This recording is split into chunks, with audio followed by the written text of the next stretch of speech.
parabéns pela sua missão maior aqui nessa terra, né? Que é dar a vida, dar a luz, dar amor, dar ensinamento e principalmente aí a doação maior para esses filhos. Então, meus parabéns já a todas aí.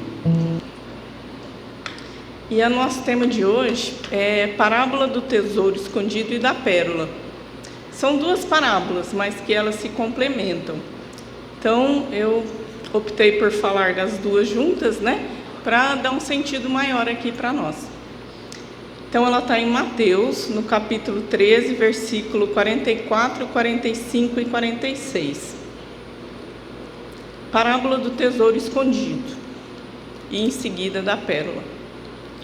O reino dos céus é semelhante a um tesouro, que oculto no campo foi achado e escondido por um homem, no qual, movido de gozo, foi vender tudo aquilo que possuía e comprou aquele campo. É semelhante ainda a um negociante, que buscava boas pérolas, e tendo achado uma de grande valor, foi vender tudo o que possuía e a comprou. Então, nesses 3 versículos aí de Mateus, nós temos uma riqueza de ensinamentos. O que é esse reino dos céus? Por que ele é semelhante a um tesouro? O que é uma pérola de grande valor? A gente já começa então a refletir, né? O que seria isso? E quem já não ouviu um bordão que fala assim: não deis pérolas aos porcos? Quem já ouviu falar? Muitos sabem o que significa, outros não, né? Então, o que seria não deis pérolas aos porcos? Nós vamos ver isso lá no final. Todos os que falam dessa parábola do tesouro escondido citam Caibar Schutel, que foi um espírita e que deixou aí grandes escritos para nós. Então eu vou ler o que ele escreveu. O homem tem resumido a sua tarefa na terra a procurar tesouros, achar tesouros, a esconder tesouros, a vender o que possui para comprar campos que tenham tesouros. Assim tem acontecido, assim está acontecendo. Para que trabalha o homem na terra? Para que estuda? Para que luta? A ponto de matar o seu semelhante para possuir tesouros?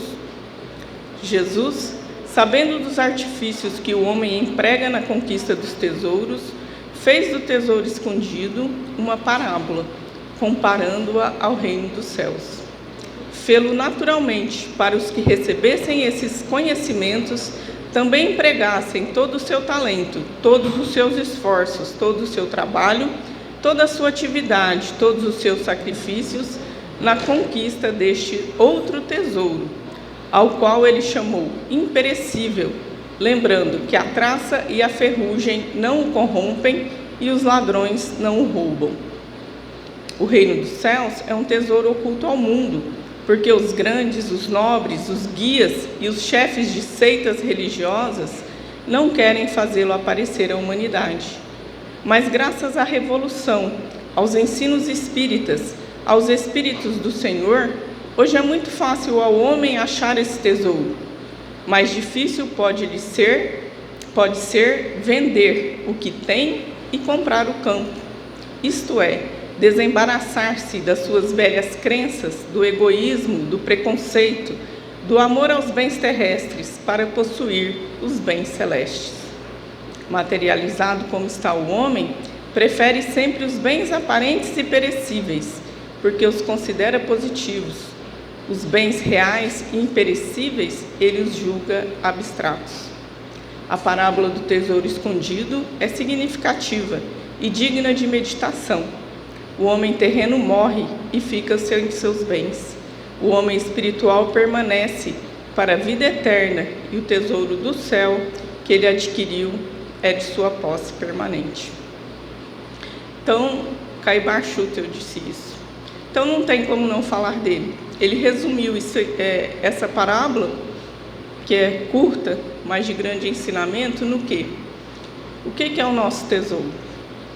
É o que a gente tem aqui, é aquele que as traças roem, ele enferruja, ele perece. É esse o nosso verdadeiro tesouro? É isso que nós estamos aqui para fazer, para conquistar? O que seria esse tesouro? Esse tesouro, ele fala, é o bem real e imperecível, que ele está dentro de nós mesmos.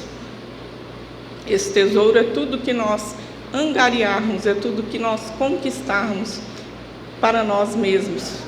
O que é que são? As nossas virtudes. Tudo aquilo que nós pudermos fazer, por nós mesmos, é só isso que nós vamos levar. Por nós e, em contrapartida, fazemos aos outros também. Quando nós nos esforçamos para sermos melhor, beneficiamos aqueles que também estão ao nosso lado, aqueles que convivem conosco. E vamos citar também Rodolfo Caligares, um outro escritor da doutrina espírita. Jesus compara o reino dos céus a um tesouro oculto no campo, dizendo que ele tem a aventura de achá-los, e tomado de tal gozo, quem não titubeia em dispor de seus haveres para adquiri-las? Esse tesouro é bem de ver, senão a alma humana. O reino dos céus está dentro de vós, dissera de outra feita o Divino Mestre, deixando bem claro que o reino celestial significa não um lugar no espaço, mas o que se verifica no íntimo de cada um. Geralmente, procura o homem edificar a sua felicidade sobre as posses materiais, a ascendência social, a fama, mas essas coisas são precárias e incertas, pois podem durar no máximo uma existência, enquanto um terremoto, uma enchente, um incêndio, os azares da fortuna, uns micróbios em seu sangue ou determinado humor em seus fluidos orgânicos não os arruinarem por completo. Jazem oculta as milhões de criaturas, coisas belas e grandiosas, os bens espirituais, que são, aliás, os únicos valores reais e duradouros, ante os quais aquilo todo pouco ou quase nada importa. Possuir esses bens espirituais, as virtudes cristãs, é conquistar o reino dos céus, porque o conhecimento e o amor de Deus nos fazem desfrutar tal estado de paz e de alegria que nada e ninguém conseguirá destruir ou perturbar. Então aí vem Rodolfo Caligares e nos dá mais uma grandiosidade de ensinamentos, que esse reino dos céus, ele está dentro de nós. Reino dos céus pode-se falar também reino de Deus. Ele não é um lugar físico, ele não é como muitos já falaram, vão conquistar o seu lugar no céu. Ele não é um lugar físico, ele é um lugar que está dentro de nós. São as nossas verdades, são as nossas virtudes cristãs, como ele falou aqui, porque o conhecimento e o amor de Deus nos fazem desfrutar da paz e da alegria que nada e nem ninguém conseguirá destruir ou perturbar. Diferente das coisas terrestres, como ele falou aqui, são precárias e incertas, pois podem durar no máximo uma existência. Então pode ser um terremoto, uma enchente, um incêndio, azares da fortuna, uns micróbios em seu sangue. Quanto tempo ele escreveu isso aqui? Uns micróbios em seu sangue. O que nós vivemos? Ainda estamos passando, mas de forma mais tranquila, uma pandemia. São os vírus, os germes que vêm e nos levam. O que adianta, Temos ascendência social, fama, tudo é perecível. O que realmente importa é aquilo que angariamos dentro dos nossos sentimentos, dentro do nosso campo de trabalho, que somos nós mesmos. Então, quando ele fala lá na parábola, que é igual, ele achou um tesouro no campo. Então, aonde está esse campo? O que é esse tesouro? Esse campo são os nossos sentimentos. Esse campo é o nosso campo íntimo, é onde precisamos trabalhar. Esse tesouro é o que precisamos conquistar, são as nossas virtudes cristãs. E continuando aqui com Rodolfo, quando alguém descobre no campo de si mesmo esse tesouro de tão subido valor, que é a própria alma e a sabe imortal e fadada a alcançar o mais excelso destino, sua integração à única realidade absoluta, Deus, todas as ilusões da materialidade, todas as grolhoras do mundo e até mesmo o bem-estar do corpo físico se tornam de menos importância. Então, cheio de júbilo, sabendo que a felicidade verdadeira depende não daquilo que se tem, mas daquilo que se é, vai vender tudo o que possui, isto é, desprender-se das pseudo-propriedades e distinções terrenas para cuidar precipuamente do enriquecimento de sua consciência espiritual, a mais preciosa das pérolas, cuja posse vale o sacrifício de todos os bens de menos valor, de tudo aquilo que considerava importante e valioso em sua vida. Não se entenda que seria errôneo que a posse dos valores espirituais seja incompatível com as posses das coisas materiais. Não.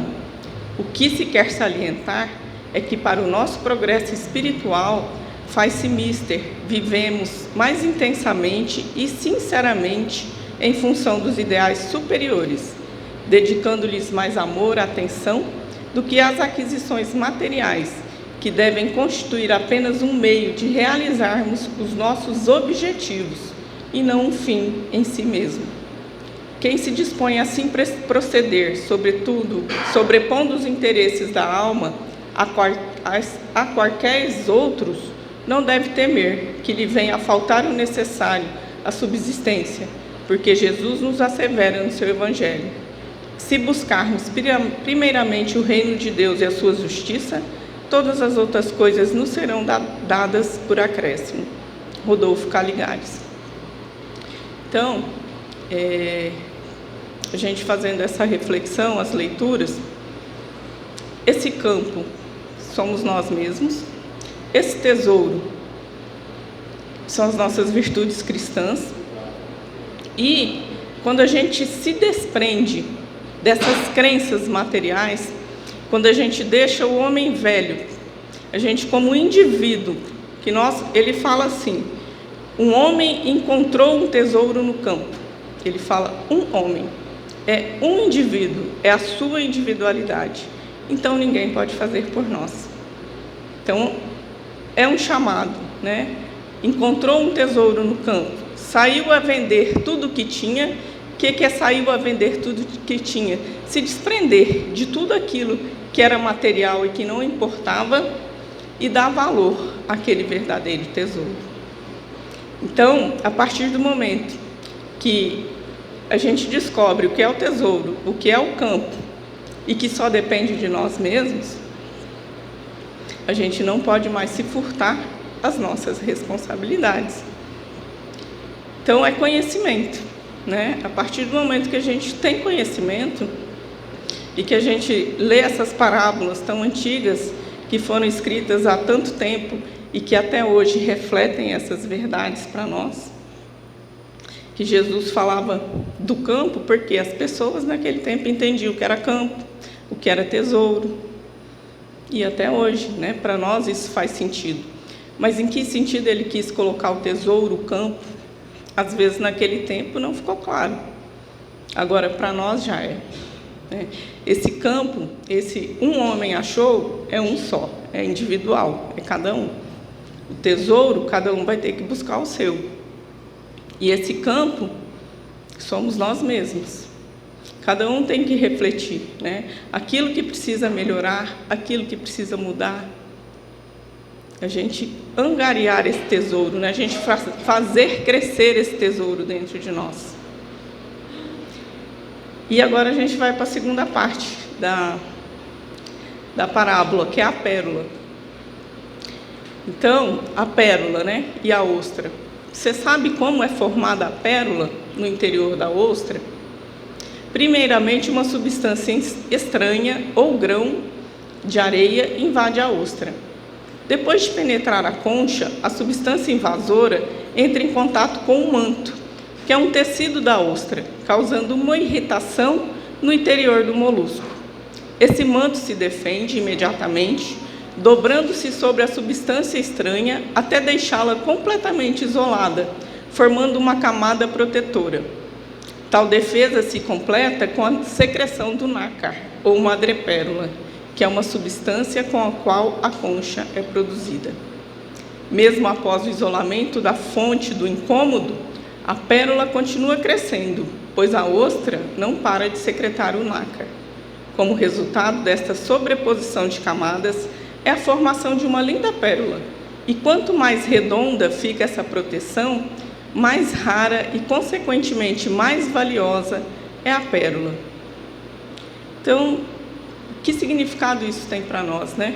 O homem que era um comerciante que achou uma grande pérola, foi se desfazer de tudo também e comprar aquela pérola, que era de grande valor.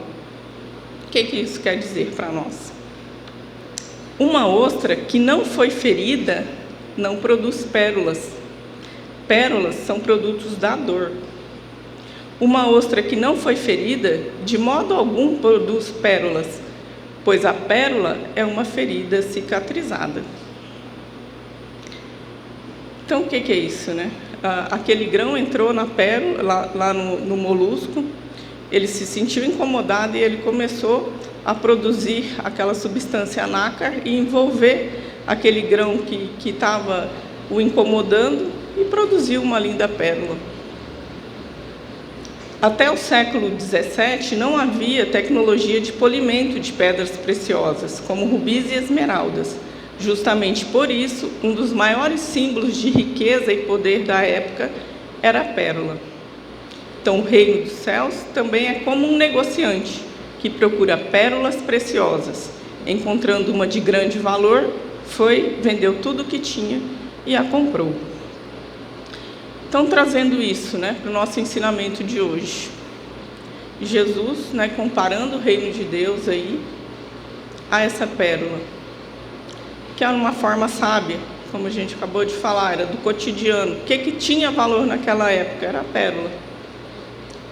Então, Jesus veio trazer esse ensinamento justamente que sejam, por exemplo, as pessoas, né, procuram, entre tantas coisas, algo de valor para preencher seus corações. Entretanto, quando se encontram com Jesus, com seus ensinamentos e os entendem, sentem-se tão realizados que renunciam suas vontades para cumprir a vontade de Deus e seguir os passos de Jesus. Então, essa é a pérola de grande valor, né? É a pérola que nós construímos dentro de nós mesmos. E a pérola é fruto da dor. Qual de nós não passou por dor, por momentos infelizes? E cabe a nós o quê, né, nesses momentos? É aprendizado, é resignação. Com cada dor que a gente tem, se a gente conseguir produzir uma pérola, é uma ferida cicatrizada que nós vamos fazer, né? A expressão reino dos céus não se refere a um lugar específico, situado no plano físico ou espiritual. De acordo com o entendimento espírita, indica estado de alma ou plenitude espiritual. Que sejamos negociantes, que saibamos abrir mão de tudo que nos impede de viver uma vida dedicada a buscar o reino de Deus. Então, esse reino dos céus, como ele não é um lugar específico, ele não está no plano físico, ele está, né, no nosso estado de alma e na nossa plenitude espiritual, nós é que temos que buscar. Então, esse reino dos céus, ele está na nossa intimidade, ele está na nossa essência divina, que é a nossa alma, que é o nosso ser. E o que devemos fazer, né? Emmanuel, no livro Ceifa de Luz, no capítulo 11, cita: o reino dos céus, o homem alcança quando se desfaz do apego aos bens materiais e compreende, então, que a riqueza real é próprio da alma imortal. O tesouro encontrado representa o ápice de transformação para o bem. O campo onde o tesouro foi encontrado indica o plano onde são desenvolvidas as experiências, que são as nossas existências físicas, em diferentes planos vibracionais. Então, aqueles que encontram o tesouro e a pérola, quem são? São os espíritos que souberam vivenciar a lei de amor, trabalharam para essa conquista através da abnegação, da humildade, da caridade, da benevolência para com todos. Em ambas as histórias, predomina o sentido de transformação espiritual. E a reforma íntima, é a porta para a aquisição dessas virtudes. E Santo Agostinho, várias vezes falado, está lá no Livro dos Espíritos, no capítulo 12 da Perfeição Moral, fala do conhecimento de si mesmo. E na pergunta que fazem, qual o meio mais prático e eficaz que tem o homem de se melhorar nessa vida e de resistir à atração do mal? Essa pergunta está no Livro dos Espíritos, Foi a pergunta de Kardec e veio a resposta. Um sábio da antiguidade vô-lo disse: conhece-te a ti mesmo. E ele, não satisfeito, complementou a pergunta: conhecemos toda a sabedoria desta máxima, porém a dificuldade está precisamente em cada um conhecer a si mesmo. Qual o meio de consegui-lo? Fazei o que eu fazia quando vivi na terra. Ao fim do dia interrogava a minha consciência, passava em revista o que fizera e perguntava a mim mesmo, se não faltara algum dever, se ninguém tivera motivo para de mim se queixar. Foi assim que cheguei a me conhecer e a ver o que em mim precisava de reforma. Santo Agostinho. Então, esse passar em revista o nosso dia, a gente ver as atitudes, aquilo que foi feito, sempre ao deitar. Isso foi bom, isso não foi bom, isso eu preciso melhorar. E cada dia a gente fazer essa revisão, essa revisitação em nós mesmos e nos desprendendo daquilo que não é virtuoso e deixando isso para trás. E não é de uma hora para outra, é uma construção que cada um vai fazer consigo mesmo ao longo aí do tempo. Então essa revisitação do dia é um ensinamento que Santo Agostinho traz para nós. E fazendo aqui a releitura de tudo que a gente leu, que a gente viu, que tesouros realmente temos acumulados? Os da terra ou dos céus? Temos a coragem de questionar os nossos valores? Estamos atentos para identificar as coisas que são dos céus? Todos somos uma pedra bruta que precisa ser trabalhada, lapidada, talhada, para ter maior valor ainda. Mesmo os equivocados, todos temos a essência divina e somos pedras valiosas nesse sentido. Temos que ter essa consciência do nosso valor e trabalharmos para angariar mais valor ainda àquilo que já somos. Então, revisitar os nossos conceitos, revermos os nossos atos, abandonarmos o homem velho, quebrarmos os paradigmas, revermos nossas atitudes, estabelecer novas metas. E isso tudo passa por onde? Por nós mesmos, pela nossa vontade, pela nossa coragem, pela nossa resignação, de aceitação daquilo em que não somos bons. Em que tempo estão as nossas conquistas, Já temos conquistado as pérolas da paciência, da compreensão, da caridade e do amor para com o próximo? Quem já não se sentiu ferido pelas palavras rudes de alguém ou de atitudes negativas? Quem já não foi caluniado, acusado de ter dito coisas que não disse? Suas ideias foram rejeitadas, mal interpretadas, por quem deveria entender e se frustrou? Quem já não sofreu duros golpes do preconceito, das maldades de quem poderia te compreender? Já recebeu indiferença? Quem não já recebeu indiferença, ingratidão? E Jesus nos fala: você sabe como produzir uma pérola? Cubra suas mágoas com várias camadas de resignação, compreensão, compaixão, fidelidade, respeito e amor. Cada vez que a gente sublimar cada ofensa recebida, a gente vai estar se melhorando. É difícil? Não é fácil para ninguém. Mas a partir do momento que a gente começa a ter esse movimento, ele vai facilitando para nós. Às vezes escutou uma coisinha aqui, recebeu uma indiferença ali, passa por cima, sublima. Aquilo não está te agregando nada. E se você ficar com mágoa, com rancor, só vai te fazer mal, né? Então começamos a sublimar as coisas. Infelizmente, são poucas pessoas que se interessam por esse tipo de movimento, pois querem uma mudança de fora para dentro e não de dentro para fora. Então a maioria aprende apenas a cultivar ressentimentos, mágoas e dores, deixando as feridas abertas, alimentando-as com vários tipos de sentimentos pequenos e, portanto, não permitindo que cicatrizem, estão sempre abertas.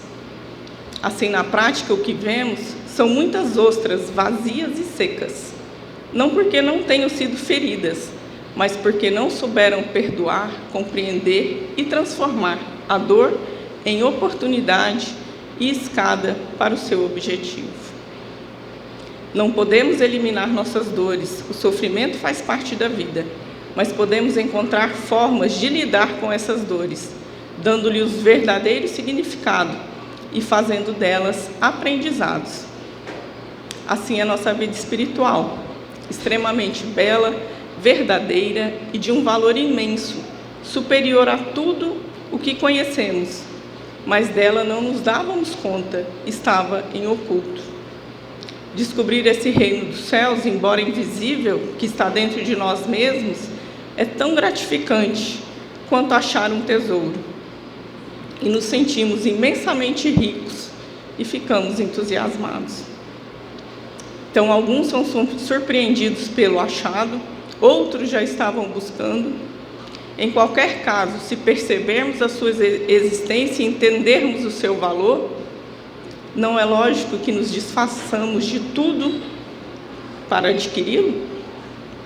Então é assim, para quem descobre a vida espiritual, passa a dar menos importância à matéria e mais importância ao espírito, para conquistar a plenitude de posse e desenvolvimento do seu eu interior, da sua essência imortal. Então, das duas parábolas seria isso, né? Esse encontro com nós mesmos, esse desfazimento de tudo aquilo que nos segura, né? Não que foram errados, a gente não tinha conhecimento. A partir do momento que a gente tem, né, começa essa caminhada agora, essa reflexão, essa reforma íntima de nós mesmos. Então, seria esse o chamado, né, dessas duas parábolas: descobrir esse tesouro que está em nós. O campo de trabalho são os nossos sentimentos. Um homem achou, então é individual, cada um tem a sua missão, tem o seu trabalho a fazer. E esse tesouro, né, esse reino dos céus, ele não é físico, ele é o estado de alma, ele é o estado de plenitude interior de nós mesmos. E a grande pérola, né, a pérola que é formada, ela é fruto da dor. Então, que saibamos transformar as nossas dores, né, em pérolas, sublimando aí cada ofensa ou cada dor recebida. Então, seria isso. E a pérola aos porcos, agora nós vamos falar dela aqui, o que significa. Ela está em Mateus, capítulo 7, versículo 6.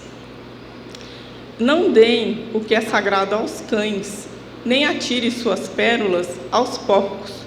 Caso contrário, estes as pisarão, e aqueles, voltando-se contra vós, os despedaçarão. E Cai Bar Schutel vem e nos fala, né?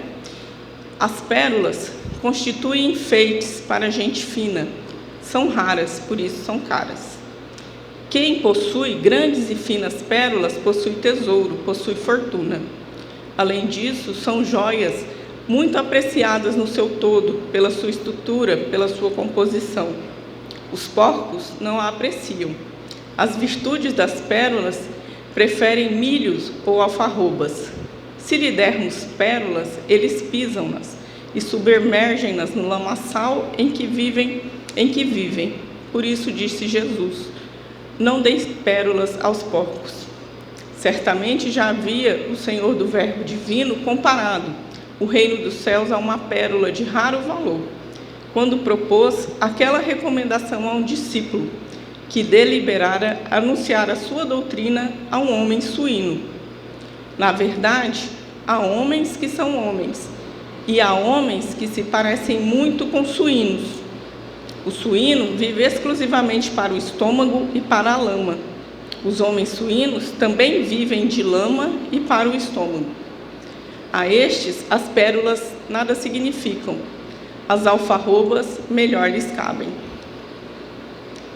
Então, quando Jesus disse não lançar pérolas aos porcos, ele queria dizer aos seus discípulos a não desperdiçarem tempo com aqueles que jamais aceitariam o projeto confiado pelo Pai.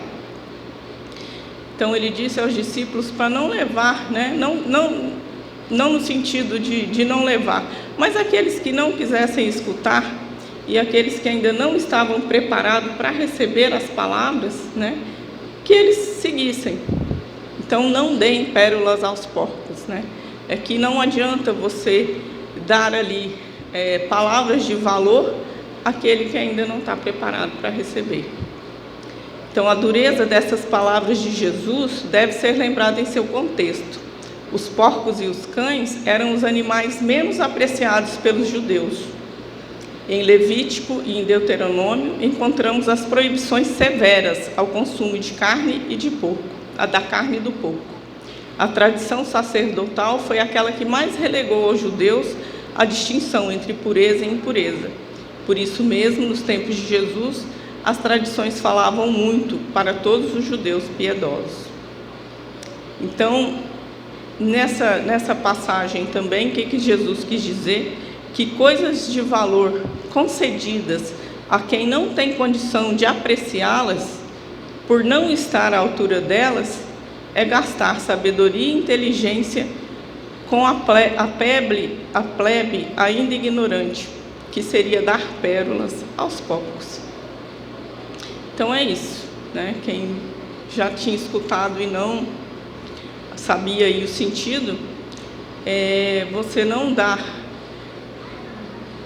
coisas de valor a quem ainda não tem condição de entender e apreciar. Não por culpa dele, né? Ainda está num estado de ignorância que ainda não permite. Mas, como já foi dito, todos nós, mesmo os mais equivocados, somos pedras preciosas, apenas precisamos ser talhados, lapidados, trabalhados para enriquecer aí, para angariar mais valor em cada um, em cada trabalho aí de si mesmo. Então, mesmo aquele que hoje não tem, né, condição de entender as palavras, vai chegar um dia que ele vai entender. Todos nós temos essa essência em cada um de nós. Então, seria isso.